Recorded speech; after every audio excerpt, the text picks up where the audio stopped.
All right, let's dive deep into the fascinating world of magnetism today. And I've got to say, I'm pretty excited to go way beyond just those simple fridge magnets we all know. It's funny how something we see every day can be so incredibly complex and powerful. That's why we're here, to uncover those hidden depths. And luckily, we have expert speaker to guide us through the magnetic landscape. I'm happy to be here. It really is a fascinating topic, and it underpins so much of our modern technology. Right, it's like this invisible force that's shaping our world in so many ways. Speaking of invisible forces, the chapter we're diving into today starts with the basics. Magnetism comes from those tiny little electrons zipping around atoms, right? Exactly. Each electron is like its own mini magnet with a north and a south pole. So it's like every atom has this whole team of tiny magnets swirling around. You got it. And it's the collective behavior of these electron mini magnets that determines how a material responds to a magnetic field. Okay, so that makes sense. But how do we actually measure the strength of these magnetic fields? The chapter mentions magnetic field strength and magnetic flux density. You're right. Those are key concepts. Think of magnetic field strength, H, as like the overall force of the magnetic field, like how strong that invisible push or pull is. And then magnetic flux density, B, tells us how strong the field is inside a specific material. So H is like the general field out there, and B is how much that field gets concentrated in a particular substance. Precisely. And the fascinating thing is, different materials react to those fields in such dramatically different ways. Right, this chapter dives into that. It starts by talking about diamagnetism and paramagnetism. Now, those sound pretty intimidating. Are those materials like the magnetic superheroes with super strong magnetic powers? Not quite. They're more like the wallflowers of the magnetic world, you could say. Most materials are either diamagnetic or paramagnetic, and they're basically magnetically neutral. So they're kind of just hanging out, not really doing much magnetically. Until an external magnetic field comes along and forces them to show their true colors. Okay, I'm intrigued. So what happens then? How do they react differently? Well, diamagnetic materials are like the ultimate introverts. They actually slightly repel magnetic fields. It's like they're creating these tiny little magnetic bubbles that push back against the flow. Wait, really? So is that how those levitating frog experiments work? I've always wondered about that. You got it.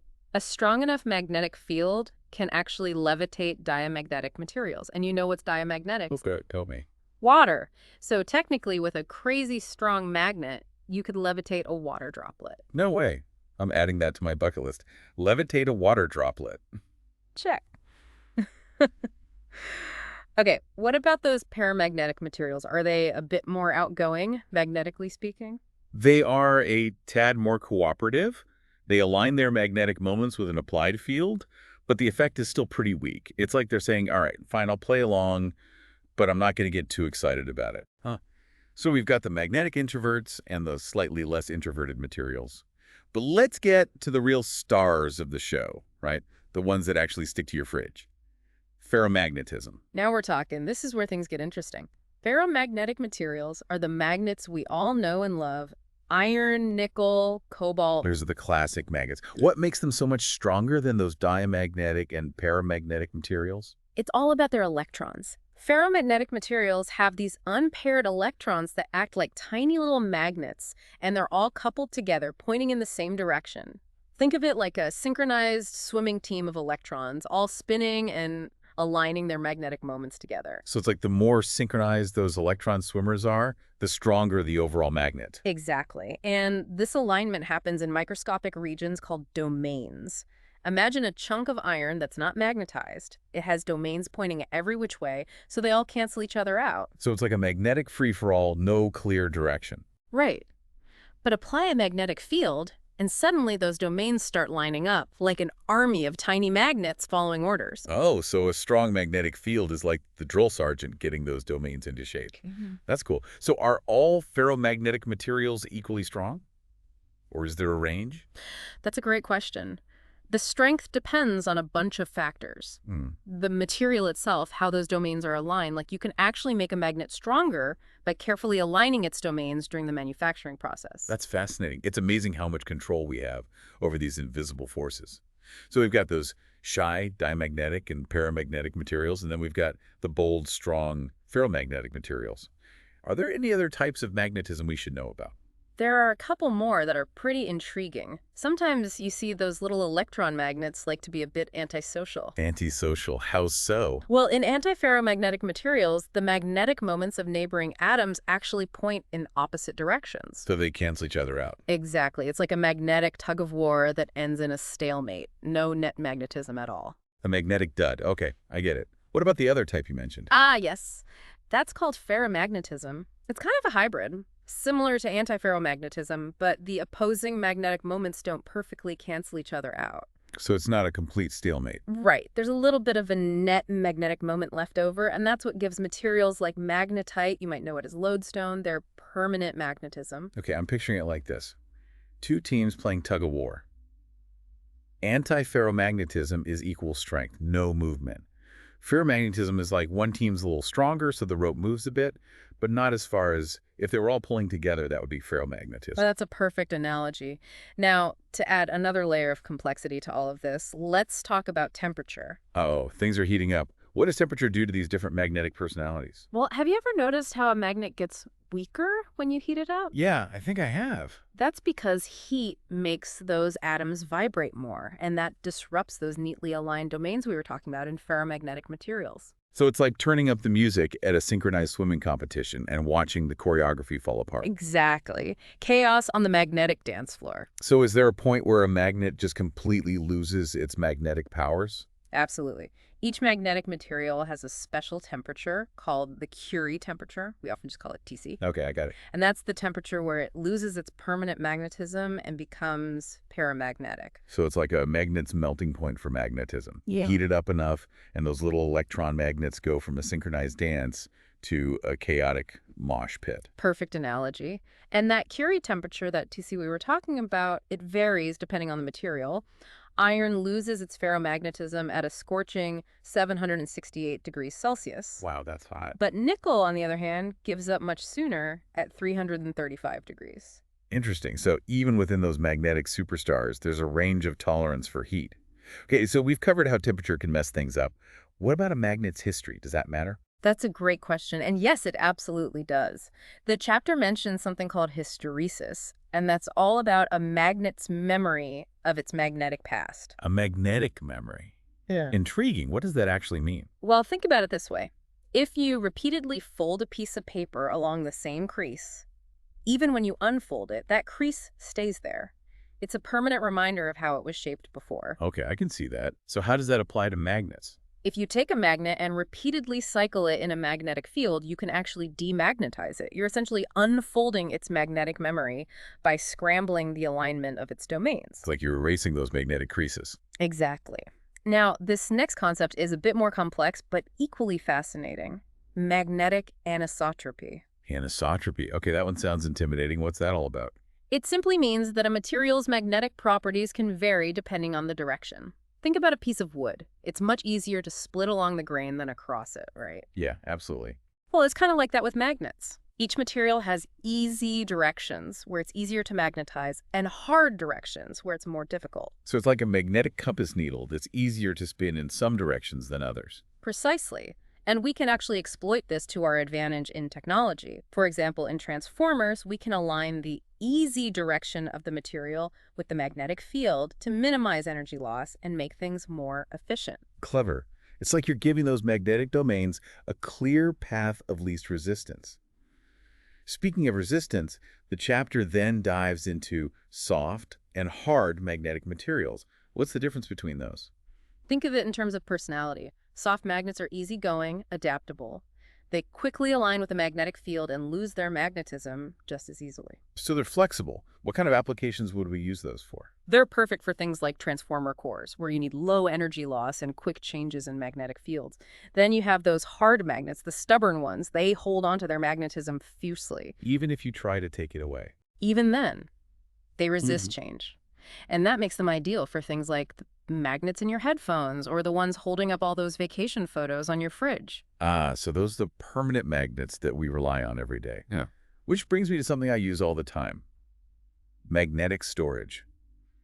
How do hard drives and those old school magnetic tapes actually work? Your hard drive is basically a spinning disk that's coated with a thin layer of what we call granular media. Granular media. Yeah, it's basically these tiny, tiny magnetic grains that can store information as ones and zeros. So it's like a microscopic magnetic chalkboard where each little grain represents a bit of data. Exactly. And by arranging these tiny magnetic bits in specific patterns, we can encode all sorts of data from your favorite cat videos to complex scientific simulations. That's amazing. And what about those old magnetic tapes? Those seem ancient in today's digital world. They are old school, for sure, but they're actually still widely used, especially for archiving huge amounts of data. Really? Yeah, they use a similar concept to hard drives, just with different types of magnetic particles. So they still rely on magnetism to store information. Absolutely. It's really incredible how versatile magnetism is for data storage. This deep dive has been fascinating so far. We've gone from the fundamental nature of magnetism to the intricate ways we use it to store data. But we're not done yet, are we? The chapter hints at something truly mind-bending: superconductivity. You're right. That's where things get really interesting. I'm ready.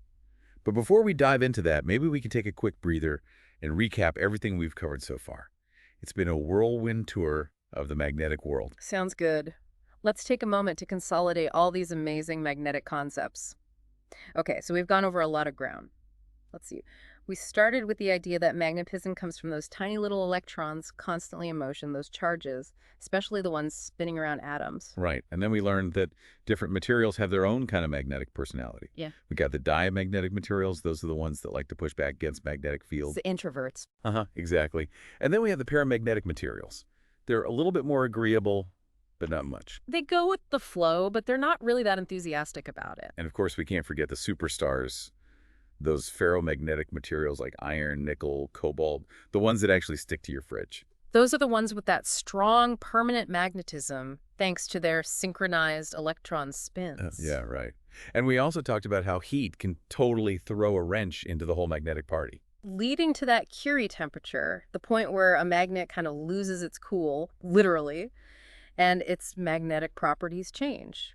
And then there's hysteresis, that magnetic memory, which is just a fascinating concept. It's like a crease in a piece of paper, a reminder of its past. And we touched on magnetic anisotropy, too. Ah, yes, the idea that a material's magnetic properties can be different depending on which direction you're looking at. And we wrap things up by talking about those soft and hard magnets, each with their own characteristics and applications. Exactly. So are you ready now to dive into this really bizarre world of superconductivity? I am. I'm ready. Lay it on me. What is superconductivity? It sounds kind of like something out of a science fiction movie. It kind of is. Imagine a material that when you cool it down to super low temperatures, it just suddenly loses all electrical resistance. Wait, so you're telling me that in a superconductor, electrons can just kind of zoom around freely, like there's no traffic on the freeway? That's exactly what's happening. And this has some pretty mind-blowing implications, especially when we start thinking about how these superconductors behave in magnetic fields. And that's where things get really crazy. The chapter mentions type I and type II superconductors. Okay, break it down for me. What's the difference between these two types? Well, you see, type I superconductors, they're kind of like the ultimate magnetic bouncers. Magnetic bouncers. I like it. When they're in this superconducting state, they just completely expel all those magnetic fields from their interior. Like no magnetic fields allowed. Exactly. But there's a catch. If the magnetic field gets too strong, it's like those partygoers breaking down the door. The superconductor loses its superconductivity, and the magnetic field rushes in. So there's a limit to how much they can handle. Right. It's called the critical magnetic field, and it varies depending on the temperature. Okay. What about those type II superconductors? Are they a little less strict? Type II superconductors are a bit more laid back. At low fields, they're totally diamagnetic. But as you crank up the field strength, they actually allow some of those magnetic flux lines to kind of sneak in. So they're a bit more accommodating. Exactly. And this happens gradually between a lower and an upper critical field. And between these fields, the material is in what we call a mixed state. Mixed state. Where you have these normal and superconducting regions coexisting. It's kind of like a magnetic mosaic. Interesting. So are both types of superconductors used equally, or is there one that's more popular? Well, type II superconductors are usually the preferred choice for practical applications because they have these higher critical temperatures. So they can take a little more heat. Exactly. And they can handle stronger magnetic fields. They're the workhorses of the superconducting world, you could say. So it makes sense that they'd be the more popular ones. What kinds of materials can actually become superconductors? Like, what are we talking about here? Well, some common examples of type 2 superconductors include certain alloys like niobium, zirconium.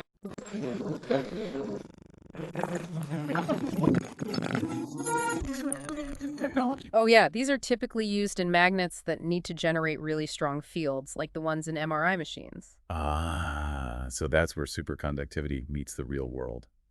It's amazing to think that this, like, sci-fi concept is actually being used in everyday medical technology. It is pretty amazing. But I also remember reading about some ceramic materials that can become superconductors. You're right, that was a huge breakthrough. These ceramic superconductors have these crazy high critical temperatures.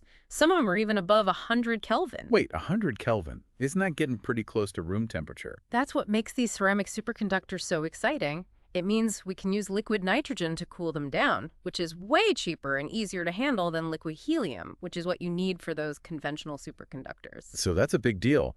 What kind of potential do these ceramic superconductors have? It sounds like they could revolutionize a lot of technologies. The possibilities are pretty much endless. We're talking lossless power transmission, super fast computers, magnetically levitated trains, all thanks to superconductivity.